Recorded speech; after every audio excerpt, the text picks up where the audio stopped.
New tonight, we are hearing from the mom who stopped a man accused of attacking her 4-year-old son in Times Square. Police say the little boy was punched in the head. CBS 2's Talia Perez spoke to the mother about this terrifying ordeal. Rafaela Rivera described the moments after she says her son Angel was punched in the back of the head by a stranger with a closed fist. Police say it happened on Thursday just before 3:30 p.m. on 7th Avenue near West 46th Street. I turned around and the baby's screaming and crying, and I said, "What happened?" My daughter said, "That guy right there hit him." She says the 4-year-old was knocked to the ground. His sister Carmen came to his aid and then confronted the suspect. I was like, "You just hit my brother. You think you're going to get away with it?" Carmen says he tried to get away, but she and her mother held him down until police arrived. At one point, she says, the suspect tried to spit on the 17-year-old. I grabbed him and I fell on my back with him on top of me, and he was kicking. You think, he must have do it normally, like it's what he does all the time. A violent ending to what the family said was a fun afternoon. Little Angel had just finished a modeling audition less than an hour before the attack. Police say the suspect, Babacar Mabe, has 33 prior arrests, including 2 recent assaults. I don't think that he shouldn't even be out. He's facing multiple charges, including assault and resisting arrest. He's due back in court on Wednesday. In Times Square. Well, we want to get you back to that breaking news out of Midvale, where police are investigating a shooting involving a young child. So Fox 13's Emily Tenser is on the scene. We want to go live to Emily. What are police telling you out there? Police say an officer was injured at a shooting here at this McDonald's, and they believe the shooter was a 4-year-old. Now, we know that police officer is okay. They only have a small injury to the arm. Unified PD says it all happened around 1:30 this afternoon when a car went through the drive-thru and was upset that their order was wrong. McDonald's employees told the man that they would fix the order. That's when police say he brandished a gun, and then workers called the police. Officers with the Unified Police Department showed up, trying to contact the driver. They pulled him out of the vehicle and say he was non-compliant the whole time. Just as they were starting to arrest him, an officer saw a gun go off from the back seat, and that officer was able to deflect it. Police say a 4-year-old was the one to fire that weapon. This, campaign against police officers just needs to stop. We're here to protect and serve, and this is getting out of hand. This is a child who thought it was okay to pull a firearm and shoot that firearm at police. I've never seen anything like this in my 28 years. Police believe the father of that 4-year-old told the child to fire at police. Officers did not fire back. Sheriff Rosie Rivera, who you just heard from, says it's a sad day given the gravity of the situation. Into custody in connection with the triple murder that took the life of a mother, her boyfriend, and her 5-year-old child. The grandmother emotionally responding after hearing the news. Are you kidding me? You take my grandchild and you're 16? Where are your parents? Good to have you with us today for Local 4 News at 5. Police announced those arrests in the case this afternoon. Thanks to tips, they were able to track them down and get them into custody safely. Meanwhile, this crime has rocked the community and shattered families. Pamela Osborne spoke to the grandmother of the 5-year-old victim in the shooting. And Pamela, you watched that announcement along with her. I know she is devastated. Yeah, Kimberly, and there's something she said that really stood out to me, and that is in light of what happened to Caleb, he belongs to this entire community, to the police officers investigating it, and you certainly got that sense here at DPD headquarters today. This was a heinous crime, and as we watched some of what police had to say at that press conference today, the moment of breakdown came for that grandmother when she realized just how young those 2 suspects actually are. He was just 5. Why would you do that to him? You're not even an adult. Shalisa Floyd, again in a state of utter disbelief. Unimaginable turmoil right now. Today, she learned 2 people police believe to be responsible for the murder of her 5-year-old grandson, Caleb Harris, his mother, and a third person are only 16 and 17 years old. I just can't imagine you pointing a weapon at a 5-year-old and killing my grandchild. He had to be frightened by himself like that. Still no answer as to why, but the 2 teens who police have not named were taken into custody yesterday without incident. Police say the public played a huge part in helping them track them both down. Is nothing sacred. The elderly woman in church is getting robbed, even as she sits and prays. I couldn't believe it. The surveillance video starts as 78-year-old Linda Morrow arrives early for a prayer meeting at Hilldale Baptist Church in Clarksville, Tennessee. 2 women join her. One sits in front, the other right behind. They strike up a conversation. Then it happens.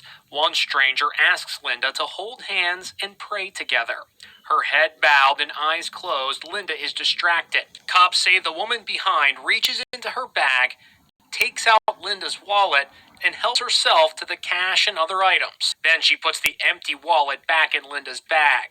The 2 women hightail it out of the church. Cops say these suspects went on a $7,000 shopping spree at a Sam's Club store using Linda's credit cards. Later that night, the outraged pastor Larry Robertson spoke out about the theft from the lectern. Keep your eye on your wallet, even at church, I guess. I just never in a million years thought about anything like that happening. It's sickening. What happened is ridiculously evil.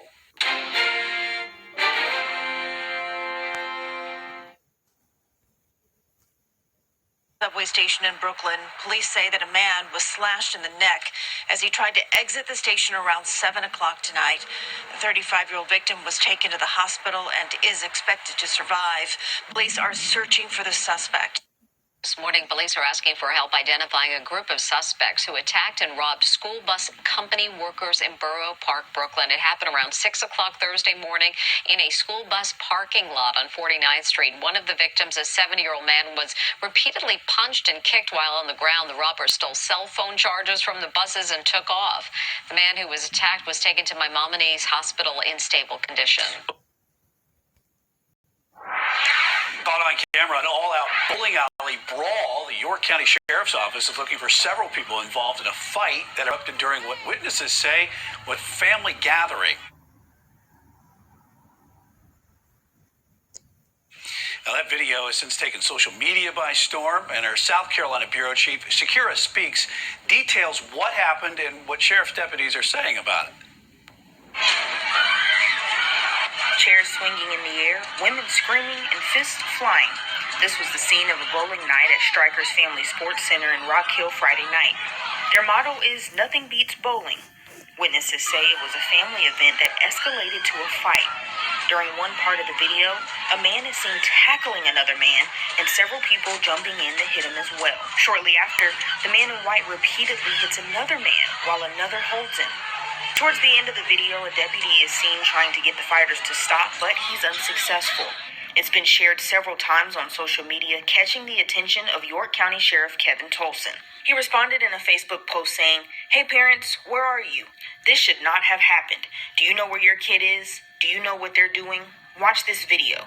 This is not a police problem, it's a parent problem.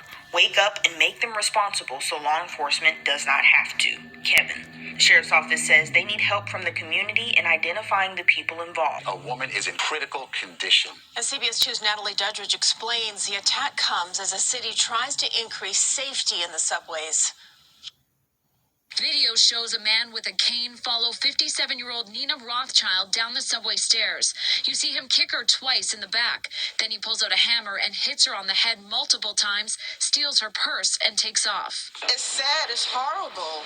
I mean, no one deserves that. It's scary as hell. The assault happened around 11:20 last night in the Queens Plaza subway stairwell. Rothschild suffered a fractured skull and was taken to the hospital in critical condition. Her neighbors believe she had just finished a a shift at the health department where she works steps from the subway. Nina's a really nice person, and I hope she's okay. And she works really hard, and I know that because she comes home really late. She's just a nice person. She go about her business. It's a shame. It's a shame. They need to catch that person. The city's health commissioner issued this statement saying, "Our thoughts are with Nina and her family following this horrific incident. Nina has worked tirelessly in service to her fellow New Yorkers, and she is truly a public health hero." Done it. We need to deal.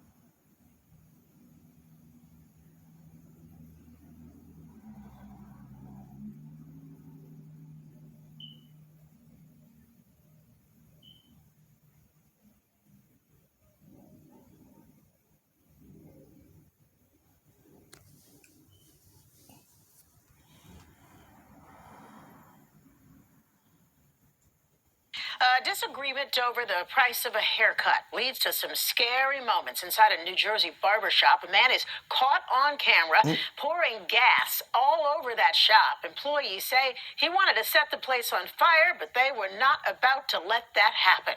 Eyewitness News reporter Anthony Johnson live in North Bergen with more on the quick action by those workers. Anthony?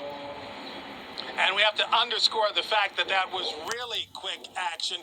Enough quick action, probably saving the lives that were inside of the barbershop at the time. Anywhere from 15 to 20 of people were inside the zone. That man had actually poured gasoline both inside the shop and outside the shop. And this was one flick of a match away from being a real tragedy. At first, they thought it was a prank. Then the stench of gasoline filled the air. Immediately, a rush of fear turned into action before the gas could become a fireball. I saw the guy walking in with the gas, and I just started running to him. I don't know. I don't know what I was thinking. I just ran to him. He is the barber who slipped on the wet floor covered in gas, which led to a sprained left wrist. All I was thinking is not dying, burning inside here. This barber and others reacted quickly to save the 15 to 20 customers inside, including a 4-year-old from possible tragedy. There were kids inside the barber shop. Couldn't believe it was happening. The rest of the barbershop went after the suspect, who was apparently angry after his father had to pay a higher price for a haircut. The price did increase at the beginning of the year.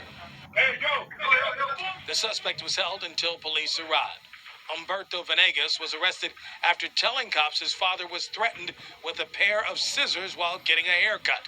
So far, that claim is unfounded. In case after case, we've seen how juveniles have been fueling the city's spike in carjackings. In our series Wrong Turn, we even heard one juvenile offender explain how impulse and peer pressure are driving kids to participate. Now, investigative reporter Mike Pearlstein has compiled the hard statistics to back up those assumptions, along with where carjackers are most likely to strike. We've seen the alarming videos. We've heard from frustrated victims. Now, through NOPD carjacking data compiled through a public records request, we have a much clearer picture of who's stealing the cars and where. The statistics for 2021, a record for carjackings, show that juvenile suspects arrested outnumber adults by more than 2 to 1, and about 2/3 of the stolen vehicles are quickly recovered. What that suggests is that the motive was not to sell the car or bring it to a chop shop and salvage parts from it. It's transportation. That transportation, says Rafael Goyeneche of the Metropolitan Crime Commission, often carries young offenders to their next crime. And when either the car gets too hot or it runs out of gas, they leave the car and they steal and carjack another car. It tells you that they don't have a game plan for profiting off of what they're doing. The highest number of carjacking by a wide margin were here in eastern New Orleans, the 7th Police District. The East was hit 74 times last year, and at the other end of the spectrum, the fewest, 8, happened in Algiers, followed by the 8th District, the French Quarter and CBD, with 14. Citywide, the solve rate was 43%. Car recoveries are much higher. More than 90% leads Suno criminologist John Penny to believe that the solution has to include families as much as it does the criminal justice system. It just begs us to look at what is going on in the family structure that we have in the city. A tough task, but the path to saving a kid goes through the family. Mike Earlstein. At least 14 people were shot after a gunfight inside a Las Vegas hookah bar. One of those victims has already died from his injuries. Police say another 2 are still in critical condition at this hour. Shooting happened less than a mile off the strip, about 3:15 this morning. This is at a place called Manny's Glow Lounge. Las Vegas police responded to the scene, had to perform CPR on a number of the victims until the paramedics got there. Our preliminary investigation reveals that there was a party inside of this venue when an altercation took place between 2 or more males. During the altercation, there was an exchange of gunfire that resulted in this incident. The suspects are currently outstanding, but I can assure you they will be caught. Detectives are calling this shooting an isolated incident. A new low in subway attacks. A Bronx woman talking on the phone as she waited for her train, hit in the face with a bag of feces. He punched my face and put a bag of excrement in my face and rubbed it all in my hair. It happened so fast that I didn't realize it was excrement until I saw it on the floor. The woman agreed to talk with us on the phone. The attack happened last Monday at the 241st Street station. She works as a home healthcare attendant and says her way to get around is the subway. It was a surprise. The attack came out of nowhere. Subway crime is up year to date in the city compared to this time last year. Robberies are up nearly 100%. Assaults and sex crimes are also increasing. The mayor has sent subway safety teams to trains and stations in an effort to protect riders. Human waste, someone spitting in your face, those are real signs of mental health issues. But for this woman, she says she does not feel safe.